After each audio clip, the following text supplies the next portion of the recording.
everybody, welcome back to the range. Tom here, and today we are working on this 1970 Chevrolet Monte Carlo, the one from the Fast and the Furious Tokyo Drift. This is the mainline edition. I'm looking for the premium version to go with my other Fast and Furious collection, but I had this sitting around. I wanted to do something a little special to it, so why don't we go ahead and get started? I seen this competition up on Instagram. Diecast Heroes and Weber Brothers, I think, is putting on a competition. It's going to be going all over social media and all kinds of stuff. And the deal is, all you got to do is put a picture in it, tag the person in it, and it's entered in the competition. It's not due till the end of July, or end of August, sorry. But I wanted to go ahead and get a jump start on it because I got a couple other projects I want to do before the end of August, like my school bus challenge. So I wanted to go ahead and get started. And this was a perfect candidate for this competition because I wanted to do a couple things I haven't done with the paint yet. A little bit of experimenting, I should say. And let's just say I think it turned out phenomenal. I was really happy with the whole end result. I was happy with the entire build itself. I never had to re-put it in the stripper, never had to do anything to touch it up or anything. So everything went smoothly. But I didn't do a lot of customizations to it. I did something, here and there, but nothing like really extravagant. I had these wheels that I can't remember where they came from, but they looked, I had to go with these. There's big old slicks. They looked good on this car when I got done putting them together. And only one person has actually seen the final paint job of this vehicle, but I'm not going to name any names. Well, other than my daughter. My daughter gets to see it because she's right here with me. But outside of my household, only one person has actually seen the final rendering, the final picture, or the final color scheme, I should say. These wheels, I had to do a little bit of trimming on the front. I had to do some stuff on the back to get the rear wheels to fit. But all in all, like I said, it turned out amazing. I've always been a Monte Carlo fan. So this one, is kind of one of my favorite Monte Carlos because of the Fast and the Furious Tokyo Drift movie. Because honestly, I thought it was the only cool car in there, other than the Mustang towards the end of the movie. But that's just me. I kind of mentioned this on Instagram the other night just to, kind of put it out there that I was entering into a competition. Whether I win anything or not, it's not really that big of a deal to me. But I just wanted to put out my work. And up to date, I've actually been doing some really good paint jobs, and I was really impressed with the way the paint jobs went. Well, as you see here, I had this little scoop. I got it from this Racing Champions race car. I can't remember what car it was. But I took the hood off because I knew eventually I was going to steal the scoop. Didn't know what I was going to use it for. And I just happened to be looking at this Monte Carlo sitting in my little container full of just castings just laying around. I was like, you know what? That's what I'm going to use it for. Got the perfect wheels for it. And, I did my best. I didn't go extreme with them, like with the drag bars or anything like that. I thought about putting drag bars on it, but honestly, the route I was going with this car would not have fit what I was trying to do. Excuse me.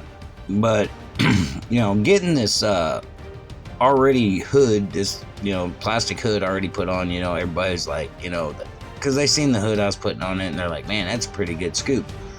And honestly, it looks good on the car once it's done painted. I was trying to work on a back little dragster style fin, and you'll see it through parts of the video here. But at the end, I ended up not using it, so I ended up taking it completely off. I used my Dremel tool, opened up the wheel wells a little bit bigger because I wanted the wheels to be able to fit and turn. it rolls, but the wheels are a little stiff because the axles are thick, because I used the stock axles that came with the wheels. So it's a little rough roller, but it rolls, kind of. But right after I get this video posted, I'm going to be putting the pictures up on the Instagram, tag the guy on there, and go from there just to see what happens. Tell him this is my entry for the competition, and that I will have a video up on YouTube is what I'm going to put on there. See, the one thing about me is I love doing competitions. I love doing builds, for anybody really. And when I saw this, I'm like, you know what? I want to give it a shot. Whether or not I get mentioned or whether or not I win something, it's not about the winning or losing. It's just about, having fun, putting out some of your work just to get your name out there. And that's pretty much why I do, certain builds and stuff, like with the Diecast Heroes builds when I did the 2 that were entered in the magazine contest. And, that's why when I first started doing my YouTube channel, I was doing the 4 Horsemen builds. I wanted to get my name out there. I wanted to get my work out there so people could see it. And I'm coming up on almost 600 subscribers right now, and I'm actually really surprised it's gotten up that far. But in a way, I'm not. I've noticed my work has been improving. I'm getting a little more patient, I guess, because, my life situations are starting to turn around for the best. So things are actually working. And you guys are probably wondering what I'm doing with the interior here. Well, what I'm doing is I was originally going to cut off the back half and just kind of build like a tubbed out portion of it for the back wheels and stuff. But I was like, you know what? I'm not going to worry about that. So I decided that I'm just going to sand it out down, get rid of that back seat however I could. I'm going to put a partial roll cage in there. Nothing extravagant, like I said. But I wanted to kind of do what I could to make it to where it looked like there was no back seat. And the interior was, in a way, the easiest / hardest thing to do, because what I ended up doing to do the roll cage, I ended up using 0.39 wire that I got from Hobby Lobby to make the roll cage. And honestly, I think it fit a lot better and it looks a lot better because it's a lot smaller than my normal stuff that I use for roll cages. And once I put that in there, I cut the windscreen in 2 pieces, and you'll see that here in a little bit. But I cut it into 2 pieces because I wanted the roll cage to hit the top of the roof. Because in a real car, you don't see that little glass piece coming from the front windscreen to the back window. You don't see that. And you see the roll cage go all the way to the roof pretty much. And that's kind of where I was going with this. And here's the 0.39 wire I was talking to you about that I'm using. And instead of using a drill, because I did not have small enough drill bits to work with this, I ended up taking a lighter, heating up the ends of the wire and poking the hole through the interior that way. And you'll see that here in a little bit. I know a lot of you guys are wondering, well, hey, when are you going to make a custom hauler? When are you going to make a custom this, custom that? Well, I'm kind of working my way up to it. I'm kind of giving you all these teaser builds, as I call them, to right before I start working on the custom stuff, because I'm gonna be kind of drawing some stuff up in my head, putting it on paper, seeing what it's gonna look like, and pretty much seeing what all I'm gonna do that way. Because I got plenty of styrene. I got a hauler I gotta build, but I'm gonna put that's on standby right now. I'm waiting on another car that I gotta do. I got some decals that are on the way for a custom build now, for a mass. It's a company build, or a commission build, I should say. Nobody's paying me to build it, but I'm going to be selling it to a dispensary. So some of you guys might have seen my pictures on Instagram, but what I'm going to do is I'm going to make a video of it once I get the custom wheels from Brad over at Full Custom Diecast. He's making me some custom wheels for these cars. I got some custom CARDS's that are being custom made for these particular vehicles, for these particular castings that are going to go with it, and they are going to be up for sale through my local dispensary, or if anybody wants to purchase one, all they got to do is let me know. And once they're done, you'll see what I'm talking about. I got one car already, paint, clear coat, ready for the decals, and another set of clear coat in the wheels. That's it. That's all that's left. I'm not doing anything special with the interiors. I'm just going to do something with the wheels, detail out the body, and go from there. And you see here, this is where I'm getting ready to start cutting the windscreen, you know, because I don't really like how short the roll cage is with the windscreen inside. So, you know, and it made more sense just to cut it out, and I just glued the windscreens in place, so no matter what, they're going to stay in there. But the colors I went with, kind of, you don't get to see the body after a specific point in this video. And pretty much after you see me working with the interior, you don't see me working with the body anymore. Because I'm wanting it to be a surprise, because I was really happy with the turnout of the paints that I was using. And once we get to that point, I'll talk about what we're gonna do.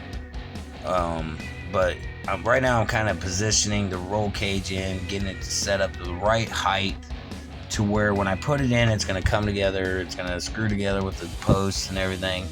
I did put license plates on this car. I had to. Had some old General Lee license plates, not the Rebel flag ones, but the Georgia ones I just put on there because it was the only one that had the complete set. The other license plates I got are just random ones. They're not one of two. You know, they're one of one. But you see that I don't have the little wing on the back anymore, because like I said, it just was not going the way I wanted to with the wing. So I completely just took the wing completely out. I was done with it. Some of the roll cage here, as you see, is sticking out. So I took a file to it, filed that down to get it to where it would sit flat on the base. I actually detailed the base underneath. You won't be able to see that in the final results, but yeah, I tried to do something a little bit different with the final results video.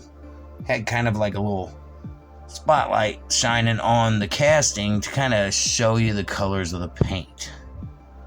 And honestly, I think it went perfectly well.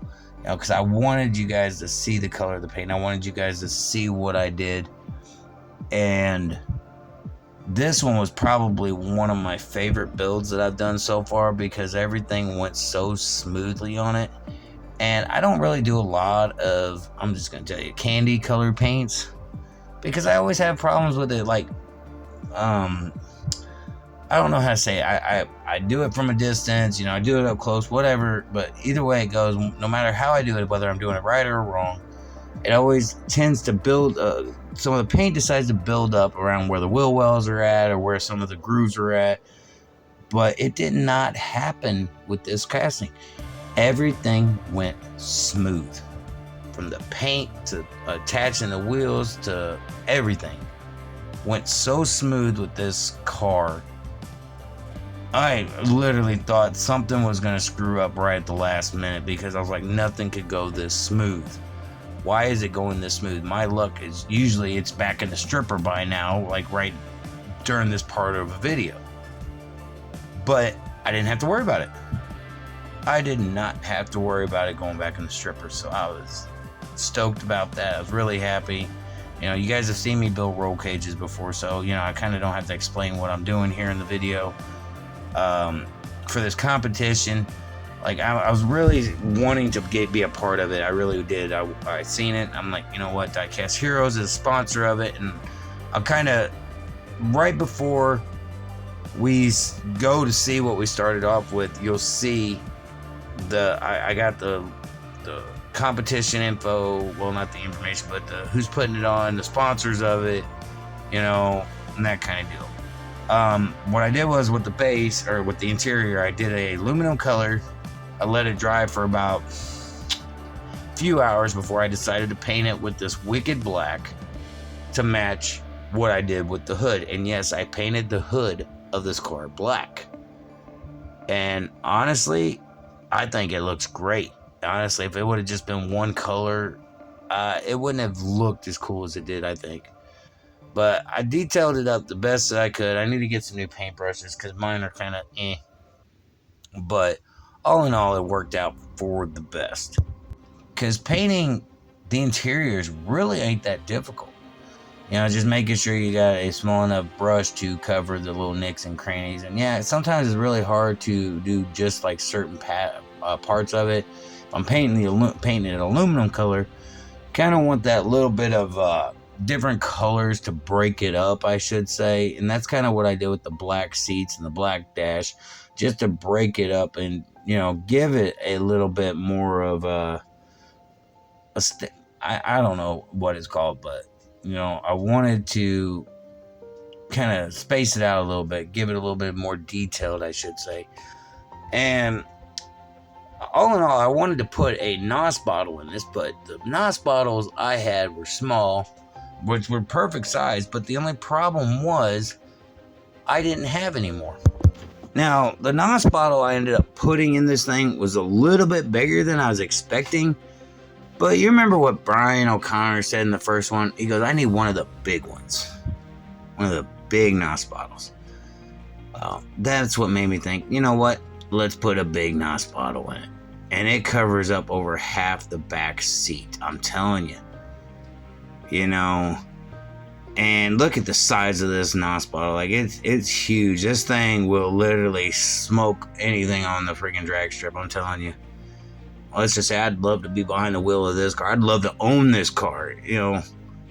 And, you know, before we get started on what we started with, this is the Weber Brothers diecast competitions is what I'm going to be putting this in for. Here's the sponsors. And this is what I started off with. The Tokyo Drift 1970 Monte Carlo. I almost said Camaro. But, you know, this is what we started with. This is a beautiful casting. I love the body style of these old Monte Carlos.